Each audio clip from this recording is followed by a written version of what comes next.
पहले ये अफ्रीकन गोरिल्ले की जो ब्रीड है उसकी बातें सुनना, फिर उसके बाद मैं इस पे डिस्कस करता हूँ और इसको जवाब देता हूँ। कश्मीर में कोई नहीं जाएगा भारत का लोग।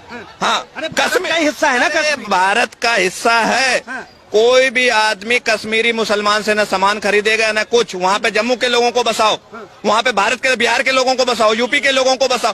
कश्मीर का जो मुसलमान है उससे बड़ा मादरचोद तो कोई है नहीं। इसको बीप कर देना थोड़ा सा ही शब्दों का। मैं तुम बात ये इसलिए सही कह रहे हैं क्योंकि जो अभी आतंकवादी हमला हुआ, वहाँ के कश्मीरी मुस्लिम पर्यटकों के ऊपर फूल बरसा रहे हैं। उन्होंने कभी कहा कि जिन हिंदुओं को मार के भगा दिए उनको वापस ले आओ? कभी कहा? नहीं कहा, बिल्कुल भी नहीं। भावनाओं में आ गए वो ठीक है, लेकिन मैं आपको बता देता हूँ वहाँ विकलांग बनाना पड़ेगा। राजीव दीक्षित ने बोल दिया था पहले ही। बाला साहब ठाकरे ने क्या कहा? सबसे पहले कश्मीर को क्लीन करो। क्लीन कैसे हुआ? कश्मीर झाड़ू से थोड़ी ना होगा। मुसलमान विहीन ऋषि कश्यप की भूमि है भाई, ऋषि कश्यप की भूमि है कश्मीर। तो अस्सलाम वालेकुम, आदाब। जितने भी मेरे फेसबुक या यूट्यूब के दोस्त हैं वो ठीक होंगे, अल्लाह करे ठीक रहें। तो आज एक सोशल मीडिया पे फेसबुक पे वीडियो वायरल हो रही थी बाहर हिंदुस्तान से किसी, मुझे तो उसकी शक्ल से लग रहा है कि वो अफ्रीकन जो गोरिल्ला होता है उसकी ब्रीड से है वो। तो वो भौंक रहा था कि जम्मू कश्मीर के जो मुसलमान हैं, ओपनली उसने मुसलमानों का नाम लिया कि इनका बिल्कुल बाइकाट करें और जितने भी सैलानी हैं, टूरिस्ट हैं, वो वहाँ पर सैर के लिए ना जाएं और वो भूखे मरेंगे। तो पहला नंबर तो इसकी शक्ल देख लो कि इसकी शक्ल से नहीं लग रहा है कि ये 6-6 महीने पानी में ये नहाता नहीं है, और इसकी शक्ल जो है वो गोरिल्ला से मिलती है।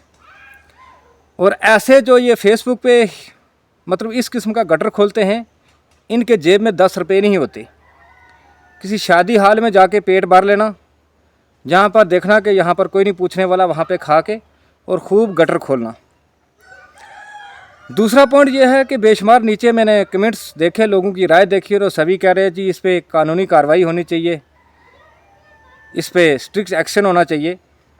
भाई मेरे, आप लोग ख़बरों को अच्छी तरीके से पढ़ा करो, सुना करो, सियासत में दिलचस्पी लिया करो कि इन लोगों की पुश्तपनाही कौन कर रहा है, इनका आका कौन है। इनको कोई पूछने वाला नहीं और ना ही इनको कोई पकड़ सकता। लिहाजा यही है कि कानून के दायरे के अंदर रह के पॉजिटिव वे से इन लोगों का यही हल है कि इनको जवाब दिया जाए। तो इस गंदी नाली के कीड़े को मैं ये बताना चाहता हूँ कि जिस वक्त कश्मीर के अंदर टूरिज़्म नहीं था तो उस वक्त भी यहाँ के लोग अच्छा खाना खा रहे थे। हम अमन पसंद हैं, भाईचारे को बरकरार रखते हैं।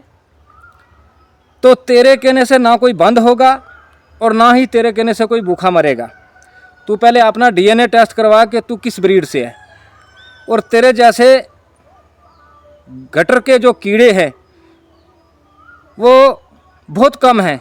बहुत अच्छी सोच वाले भी लोग हैं कि तू एकदम यहाँ का प्राइम मिनिस्टर है तो एकदम टूरिज़्म बंद करवा देगा और यहाँ के मुसलमान जो हैं कश्मीर के वो भूखे मरेंगे। तो बेटा, यहाँ कश्मीर का जो सेब है वो दुनिया भर में मशहूर है। गोल्डन का नाम तो शायद तेरे जैसे जय लोगों ने नहीं सुना होगा।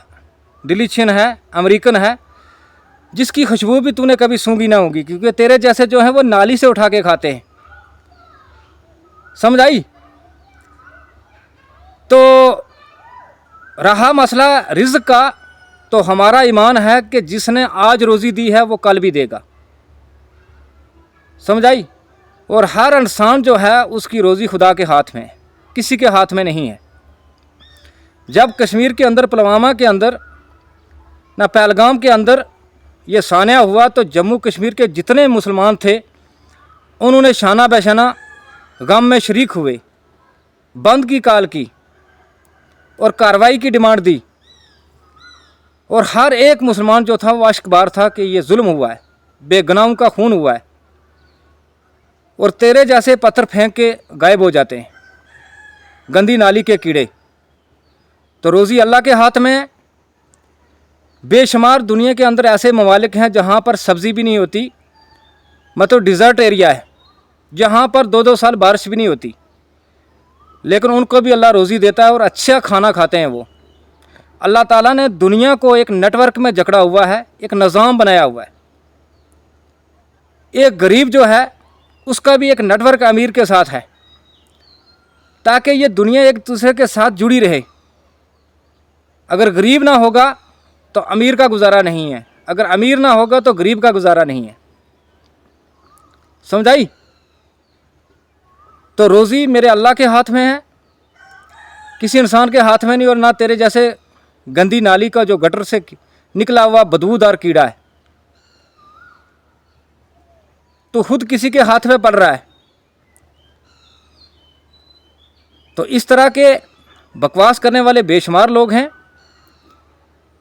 हम अमन पसंद हैं, और हमारे नबी अकरम सल्लल्लाहु अलैहि वसल्लम ने और हमारे कुरान में भी ये फरमान है कि तुम किसी के मज़हब को कुछ नहीं कहना, बदले में वो तुम्हारे सच्चे मज़हब को और तुम्हारे खुदा की शान में ये लोग गुस्ताखी करेंगे।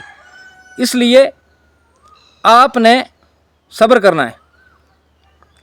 ये हिंदुस्तान एक गुलदस्ता है, और तेरे जहल जैसी भला जाने के गुलदस्ता क्या चीज़ होता है। और जिस फैमिली के अंदर, जिस ख़ानदान के अंदर जब लोग भटक जाते हैं तो वह ख़ानदान डेवलप नहीं करता। इसी तरह मुल्क के अंदर तेरे जैसे जो कीड़े हैं वो ऐसे हालात पैदा करते हैं तो वो मुल्क कभी तरक्की नहीं करता। समझ आ गई? तो लिहाजा ऐसे जो गटर हो रहे हैं उनको कानून के दायरे के अंदर रहकर जवाब देना चाहिए और सोशल बाइकाट। बाकी कोई ऐसा अनाब शनाब नहीं बकना जिससे कि वो बदले में हमारे मज़हब पे या हमारे रसूल की शान में गुस्ताखी करें। और कोई नहीं है, क्योंकि इनकी पुष्पनाई करने वाले जो आका हैं वो इस वक्त बैठे हुए हैं, इनको कोई नहीं पूछने वाला। तो लिहाजा इस वीडियो को प्लीज़ ज़्यादा से ज़्यादा शेयर करना, ताकि उस तक ये ज़रूर पहुँचे, उस गटर के कीड़े के पास। और इससे ज़्यादा मैं क्या कहूँ। रोज़ी मेरे अल्लाह के हाथ में है, इंसान के हाथ में नहीं है। अगर इंसान के हाथ में होती तो ये दुनिया कब की मिट जाती। ओके, अल्लाह हाफ़िज़।